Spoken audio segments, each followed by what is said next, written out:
Sir आ जाइएगा। पहला question क्या कहता है जरा गौर करना। हमने कहा कि एक तत्व की परमाणु क्रमांक कितना है 19 है। कहता है परमाणु भार कितना है 39 है।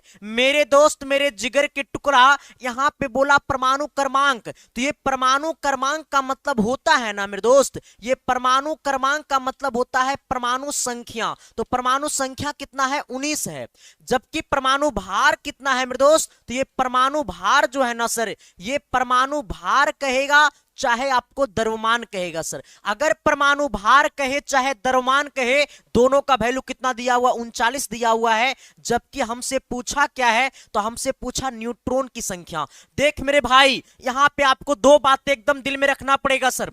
जब आपको परमाणु संख्या पता है और परमाणु द्रव्यमान पता है, तो मेरे दोस्त आपसे पूछ सकता था इलेक्ट्रॉन की संख्या, आपसे पूछ सकता था प्रोटॉन की संख्या। तो आपको पता होनी चाहिए कि जो परमाणु संख्या होता है वही इलेक्ट्रॉन की संख्या होता है और वही प्रोटॉन की संख्या होता है। हमने क्या कहा मेरे दोस्त, हमने कहा कि जो परमाणु संख्या होता है वही हमारा इलेक्ट्रॉन की संख्या होता है और वही हमारा प्रोटॉन की संख्या होता है। यानी कहने का सेंस है 19 इलेक्ट्रॉन होगा और 19 प्रोटॉन होगा सर। लेकिन अब बात आ गया न्यूट्रॉन का, तो न्यूट्रॉन कैसे निकालेंगे सर, तो न्यूट्रॉन बराबर होता है परमाणु द्रव्यमान माइनस परमाणु संख्या। यानी जब न्यूट्रॉन निकालेंगे तो ये द्रव्यमान संख्या में से परमाणु संख्या को माइनस कर देंगे। यानी कहने का सेंस है मेरे दोस्त कि द्रव्यमान संख्या में से माइनस कर देंगे सर किसको, तो परमाणु संख्या को। द्रव्यमान संख्या कितना है 39, 39 में से 19 को माइनस करेंगे सर तो कितना बचेगा जरा बताइएगा। ये 0 हो गया सर, यहां पे आना 20 हो जाएगा। कहने का सेंस है